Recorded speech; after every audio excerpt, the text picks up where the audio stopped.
আমার মাওলাকে ডাকার মতো যদি ডাক দিতে পারি, আমার মাওলা কিন্তু ধরা না দিয়ে পারবে না। আল্লাহু আল্লাহ,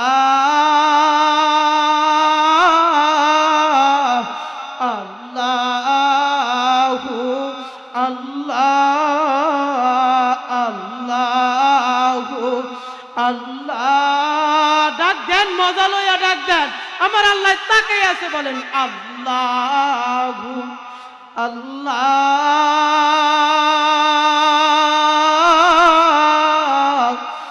আল্লাহু আল্লাহ। নবী যখন রাস্তায় চলতেন, পশু পাখি সালাম দিতেন। নবী যখন রাস্তায় চলতেন, বনের পশু পাখি সালাম দিতেন। মেঘে ছায়া দিত নবীর মাথায় রে, নবীর ছায়া দিত নবীর মাথায়। সিল্লাকান আলহামদুলিল্লাহ। সকল প্রশংসা সেই মহান রবের দরবারে, যেই মহান রব আমাদেরকে আরামের বিছানা থেকে জাগ্রত করিয়ে জালিসুর রহমান জান্নাতের বাগানে আসার মতো তৌফিক দিয়েছেন, সুযোগ করে দিয়েছেন। তাতে আমরা খুশি না বেজার? যদি খুশি হয়ে থাকি, দিল ভরে প্রাণ ভরে সেই রবের দরবারে শুকরিয়া আদায় করি আলহামদুলিল্লাহ। লাখ কোটি দরুদ সালাম সাইয়্যিদুল মুরসালিন খাতামুন নবিয়্যিন রাহমাতাল লিল আলামিন দরার বুকে প্রেরণ করে অন্ধকার জাহেলিয়াতকে দূর করার জন্য যেই মায়ার নবীর উপরে নাজিল করেন আল কুরআন। শুধু তাই নয়, সেই মায়ার নবীর উম্মত হতে পেরেছি, খুশি খুশিতে নবীর উপরে দরুদ প্রেরণ করি সাল্লাল্লাহু আলাইহি ওয়াসাল্লাম। মুহতারাম হাজিরিন, আল্লাহ পাকের অসংখ্য আয়াতে কারিম রহিয়াছে। আমি এক আয়াত তিলাওয়াত করে আপনাদেরকে শোনাইছিলাম। আল্লাহ রাব্বুল আলামিন পবিত্র কালামুল্লাহর মধ্যে ডাকতে বলেন, ইয়া আইয়ুহান নাস,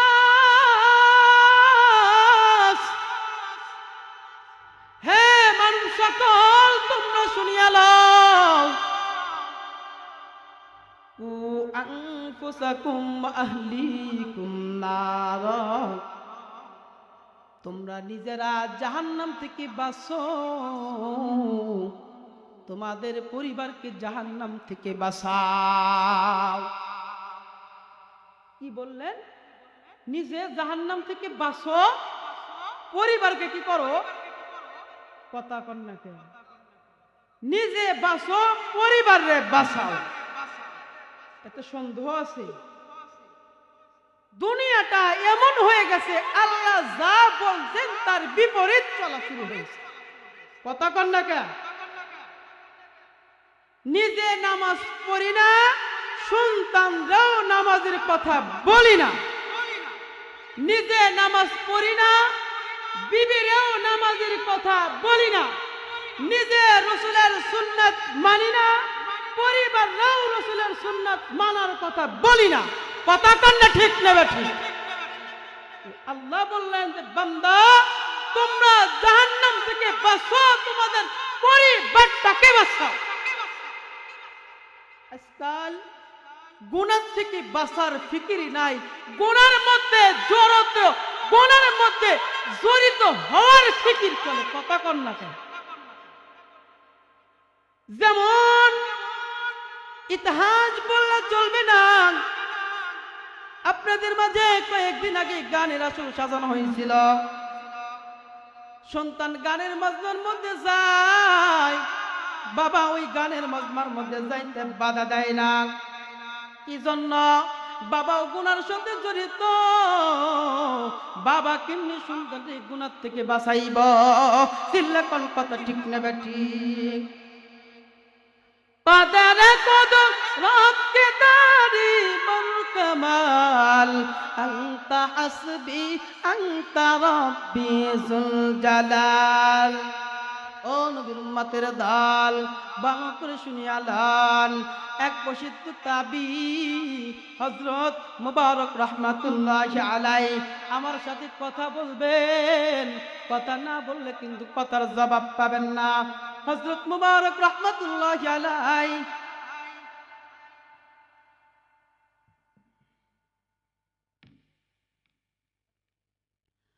হযরত মুবারক রাহমাতুল্লাহি আলাইহি বড় একজন আলেম, মুবারক রাহমাতুল্লাহি আলাইহি বিজ্ঞ একজন আলেম। আল্লাহর বান্দা হঠাৎ একদিন মারা গেছে। আলেমদের বন্ধু থাকে কি থাকে না? বন্ধুর টানে বন্ধু গাই বান্দার বাড়ির থেকে চলে আসছেন, বন্ধুর টানে বন্ধু দামরার বাড়ির থেকে আপনাদের মাহফিলে চলে আসছেন। আসলে বন্ধুর টানে নয়, একমাত্র কুরআনের আলোচনা শোনার জন্য। কথা কন্যা ঠিক নেবে ঠিক? বন্ধু যদি কুরআনের আলোচনা শোনার জন্য দামরার বাড়ির থেকে আসতে পারে, ওরে গুরজান এলাকার মানুষ, তোমরা কেন বাড়ির থেকে মাহফিলে আসতে পারো না? অবশ্যই দিলের মধ্যে আল্লাহ তোমার দিলের মধ্যে মোহর মেরে দিয়েছে। কথা কন ঠিক না ঠিক? মোহর যদি না থাকতো, এই কোরআন হাদিসের আলোচনা শোনা বাদ দে কত রাত কত সিনেমার পিছে কাটাও, কত রাত কত বাজে আড্ডার মধ্যে কাটাও, আজ একটা রাত কোরআন হাদিসের পিছে আমরা ফুরাইতে পারি না। ওরে নবীর উম্মতের দল, অবশ্যই দিলটা নষ্ট হয়েছে। এই দিলটা পবিত্র করার কারখানাই হলো কোরআন হাদিসের আলোচনা। কথা কোন ঠিক না ঠিক? এই জন্য বলতেছি, হযরত মুবারক রাহমাতুল্লাহি আলাইহি হঠাৎ একদিন দুনিয়া থেকে বিদায় হয়ে অন্ধকার কবরের সাথী। মুবারক রাহমাতুল্লাহি আলাইহি দুনিয়ার জগৎ ছেড়ে পরকালের জগতে চলে গেছেন। তার একজন সাথী স্বপ্নে যুগে দেখতেছেন, হযরত মুবারক রাহমাতুল্লাহি আলাইহি হযরত মুবারক রাহমাতুল্লাহি আলাইহি দুনিয়ার মধ্যে ভালো আমল করার বদলতে আল্লাহ তাআলা বিশাল একটা জান্নাতের মালিক বানায়া দিছে। আর আস্তে করে কোন সুবহানাল্লাহ। মুবারক রাহমাতুল্লাহি আলাইহি বিশাল জান্নাতের মধ্যে আগমন করলেন। তার বন্ধু স্বপ্নে যুগে দেখতেছেন, ডাকতে বলে, বন্ধু মুবারক, তুমি এত বড় জান্নাত পাইছো, তারপরে তোমার কেন মনটা বেজার? ডাক দিয়ে বলতেছি, ভাই ও ভাই, আমি একজন বিজ্ঞ আলেম, আলেম হইয়া যেটা জান্নাত আমারে আল্লাহ দিচ্ছেন, আমার চাইতে বেশি বড় জান্নাত আমার বাড়ির পাশে একজন কামার ছিল। ওই কামারটা দুনিয়া ছেড়ে অন্ধকার কবরের সাথী, আল্লাহ তাআলা ওই কবরে ওই কামারের জন্য আমার চাইতে বড় জান্নাতের ব্যবস্থা করছে। মুবারক রাহমাতুল্লাহি আলাইহি এই কথা যখন ওই আল্লাহর বান্দারে বললেন যে আমা একটা জান্নাত দিয়েছেন, আমি একজন আলেম আর একজন কামার, তার জান্নাত আমার জান্নাতের চাইতে বড় কিভাবে হয়? আল্লাহর বান্দার ঘুম যখন ভেঙে যায়, সারা রাত পেরেশানির মধ্যে পড়ে যায়, আল্লাহর বান্দা পরের দিন ওই গ্রামের মধ্যে আগমন করলেন। হযরত মুবারক রাহমাতুল্লাহি আলাইহি তার গ্রামের মধ্যে আসিয়া বলতেছেন, এইটা কি মুবারক রহমাতুল্লাহি আলার বাড়ি নাকি? বলে হ্যাঁ হ্যাঁ, এটা মুবারক রহমাতুল্লাহি আলার বাড়ি। বলে মুবারক রহমাতুল্লাহি আলার বাড়ির সামনে একজন কামার ছিল। বলে হ্যাঁ হ্যাঁ, কামার ছিল বটে, কামার তো মারা গেছে, কামার তো দুনিয়ার মধ্যে নাই। বলে কামারের দরকার নাই, কামারের যে ওয়ারিশ আছে ওই লোকটার আমার দরকার। ডাক দিয়ে বলতেছেন, এই বাড়িতে কেউ আছেন নাকি?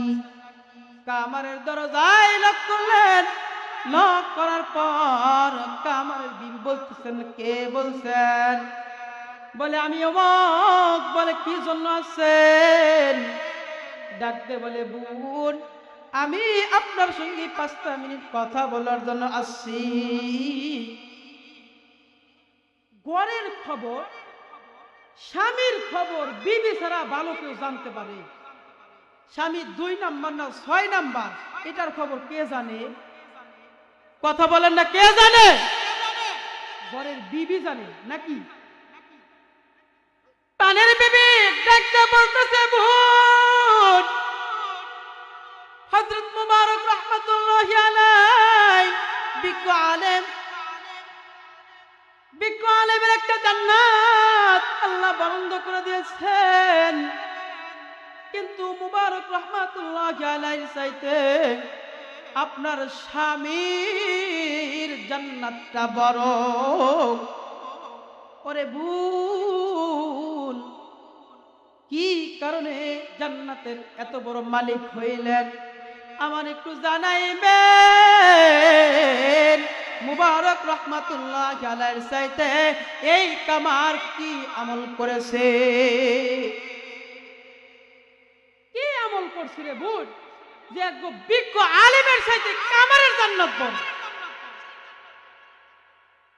বোন ডাকতে বলতেছে, ভাই আমার স্বামী তেমন কোনো আমল করে নাই।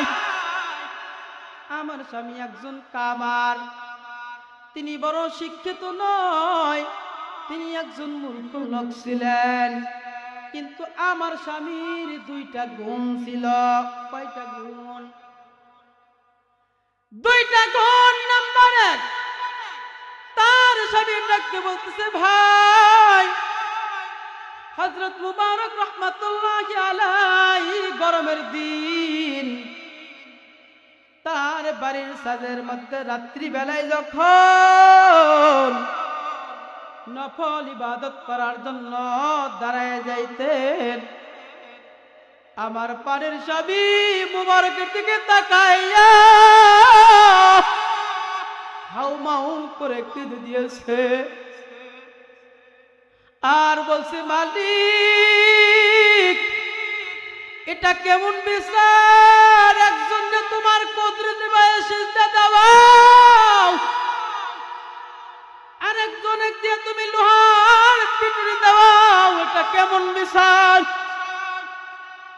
ওগো মালিক, আমি লোহা পিঠাই থেকে আমার কামার বলে ডাকে, আর তোমার বান্দা তোমার কুদরতে বায়ে সিজদা দেয়, তারে আলেম বলে ডাকে। তোমার বড় বিচার বড় কঠিন। যা করছো ভালোই করছো, আমার কোনো আপত্তি নাই। আপত্তিটা হলো আমার এক জায়গায়, দুনিয়ার মানুষ আমারে কামার বলে ডাকে গো, কিন্তু কিয়ামতের ময়দানে ও মালিক তুমি আমারে কামার বলিয়া ডাক দিও না, তোমার খাঁটি গোলাম বলি আমাকে ডাক দিবে। সুবহানাল্লাহ বলবেন না? আপনাদের সুবহানাল্লাহর বললেস নাই বুঝি খিচুড়ি খাওয়ান লাগব নাকি? কন কামার মারা গেছে, তার স্ত্রী বলে আমার স্বামীর এই গুণ ছিল, এই হাউমাউ করে কান্ত গো। তাছাড়া আর একটা আমল ছিল, আর একটা গুণ ছিল। 2 নাম্বার গুণ। বলে কি গুণ? বলে আমার স্বামী যখন কয়লা দিয়ে আগুন ধরায়া যখন লোহাটারে পুরাইতো, কয়লাটা টাকা দিয়ে কেনা লাগছে কি লাগে নাই? যখন লোহাটা পুরাইছে অবশ্যই 2-4 টাকা লোহার পিছে খরচ হয়েছে কি হয় নাই? খরচ হয়েছে। এই কামার লোহাটা যখন পিটাইতেন, একটা কাশি বা পাসুল যখন বানাইতেন, এমন সময় যদি তার কানের মধ্যে এই আওয়াজটা পয়সা যাইতো, আল্লাহু আকবার,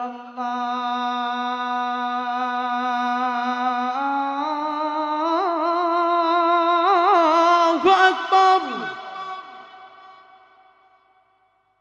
আল্লাহু আকবার, আল্লাহু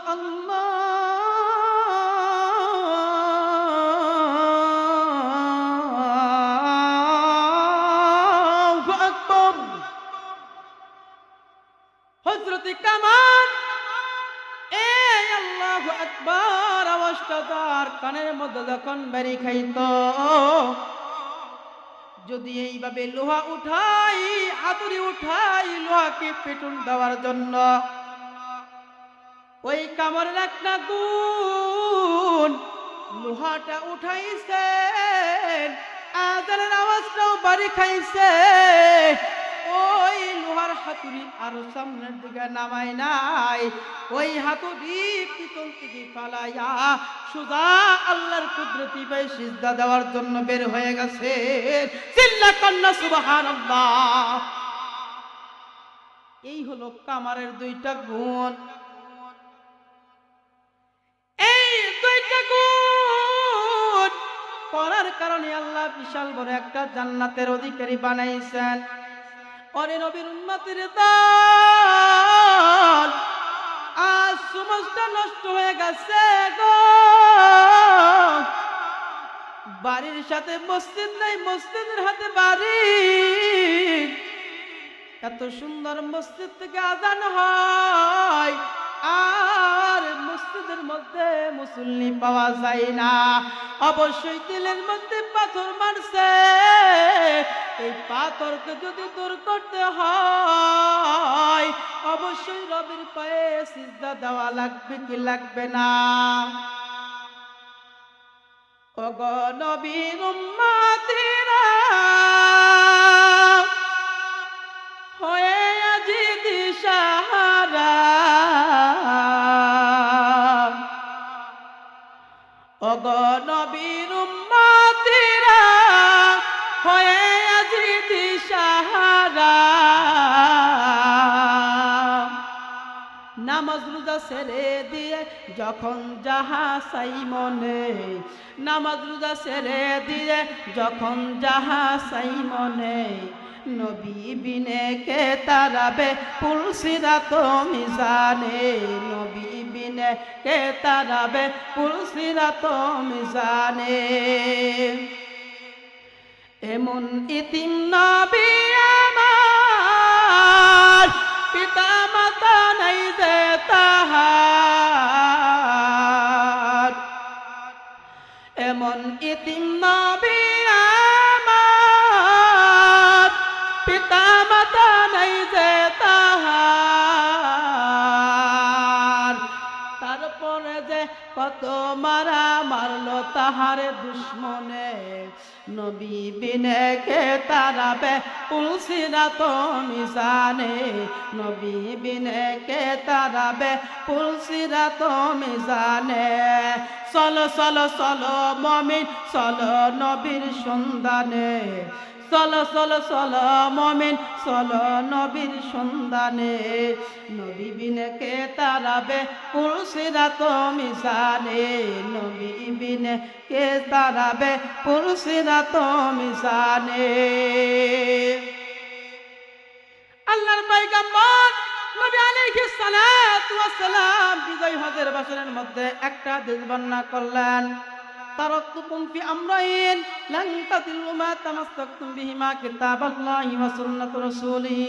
আল্লাহর পয়গম্বর নবী আলাইহিস সালাতু ওয়াস সালাম তার সাহাবীকে ডাক দিয়ে বলে, হে সাহাবায়ে কিরাম, তোমরা শুনিয়া নাও, ফালইউবাল্লিগহু শাহিদুল গায়বি।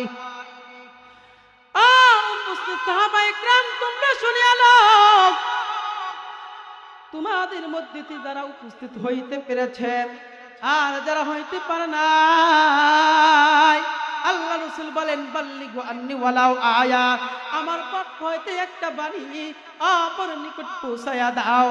আল্লাহর পয়গম্বর নবী আলাইহিস সালাতু ওয়াস সালাম বলেন, হে সাহাবায়ে কিরাম, তোমরা শুনিয়া নাও, আমি তোমাদের কাছে আজকে দুইটা জিনিস রেখে যাই, এই দুইটা জিনিস তোমরা নিজেরাও ধরে রাখবা গো, আর যারা উপস্থিত হয় নাই তাদের কাছে ওই দুইটা বাণী পৌঁছায়া দিবে।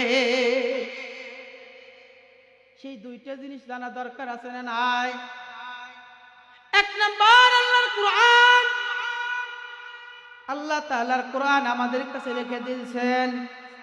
এই কোরআন যতদিন পর্যন্ত কোন মুসলমানের সন্তান তার দিল থেকে কোরআনটা মানবে, কোরআন অনুযায়ী চলবে, খোদার কসম ওই ব্যক্তি কখনো গুনার কাজের মধ্যে যাইতে পারবে না। কথা কোন ঠিক না বা ঠিক? কোরআন মানে না সুদের খাতা ছাড়তে পারি না, কোরআন মানি না ঘুষ খাওয়া ছাড়তে পারি না, কোরআন মানি না গাঁজা খাওয়া বাদ দিতে পারি না, কোরআন মানি না ইয়াবা খাওয়া বাদ দিতে পারি না, কোরআন মানি না বাবা ছাড়তে পারি না, কোরআন মানতে পারি না গুনার পথ ছাড়তে পারি না। কথা কোন ঠিক না বা ঠিক? এই কোরআন ধরা লাগবে কি লাগবে না? কার কার লাগবে দুইটা হাত আল্লাহরে উঠায়া দেখান। লিল্লাহি তাকবীর। হাত সোজা করেন, সোজা করেন। আয় আল্লাহ, তোমার কুদরতের চক্ষু দিয়ে তাকায় দেখুন মালিক, তোমার বান্দারা কোরআন অনুযায়ী হাত উঠাইছে, কোরআন মুআফিক জীবন গড়াইতে চায়। আয় আল্লাহ, তোমার বান্দারে কোরআন মেনে জীবনটা গড়ার মতো তৌফিক দিয়ে দাও। আয় আল্লাহ, রাসূলের সুন্নাত মেনে জীবনটা গড়ার তৌফিক দিয়ে দাও। সকলেই বলেন আমিন। সকল সমস্যার সমাধান দিতে পারে আল কোরআন। আল্লাহ রাব্বুল আলামিন কোরআনের কারীমের মধ্যে বর্ণনা করেন, যালিকাল কিতাবু লা রাইবা ফীহি হুদাল লিল মুত্তাকিন।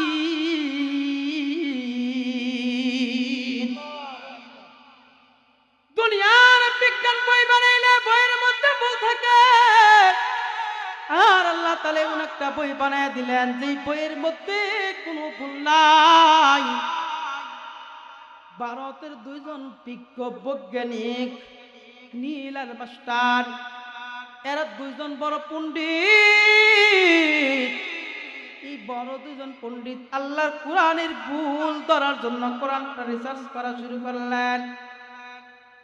কোরআনের ভুল ধরার জন্য যখন তার জীবন জানমাল দিয়ে রিসার্চ করা শুরু করলেন, আল্লাহর কোরআনের কোথাও ভুল ধরতে পারলেন না। অথচ কোরআন রিসার্চ করতে যায় তার জীবনের সব ছোট থেকে বড় সকল ভুল ধরা পড়ে গেছে। কোরআনের ভুল ধরতে যায় তার নিজের সকল দোষ ধরা পড়ে গেছে। নীল আর মাস্টার, এরা দুই ব্যক্তি খ্রিস্টান বানানোর জন্য মানুষকে দাওয়াত দিত, আসো কে খ্রিস্টান হবা। কোরআন বুয়া, কোরআনের মধ্যে কোনো সত্যতা নাই। অথচ দুই পণ্ডিত কোরআনের ভুল ধরতে যায় তাদের নিজের জীবনের সব ভুল ধরা পড়ে। সুবহানাল্লাহ বলবেন না? তাইলে এই কোরআন এমন কোরআন যে তার মধ্যে কোনো প্রকারের সন্দেহ নাই। যদি কার দিলের মধ্যে সন্দেহ থাকে তার ঈমান নাই, ঈমানহীন কবরে যাবেন তো জাহান্নাম ছাড়া কোনো ফায়দা পাবে না। কথা কন না কেন? তাইলে কোরআন মানা দরকার আছে না নাই? কোরআন পড়তে পারে না আল্লাহর পয়গম্বর নবী আলাইহিস সালাতু ওয়াস সালামের কাছে একজন গ্রামের সাহাবী আগমন করলেন। মনোযোগ দিয়ে শুনবেন রে বাজান, যারা এখনো যারা বাইরে ঘুরতেছেন ওদের কি শয়তানে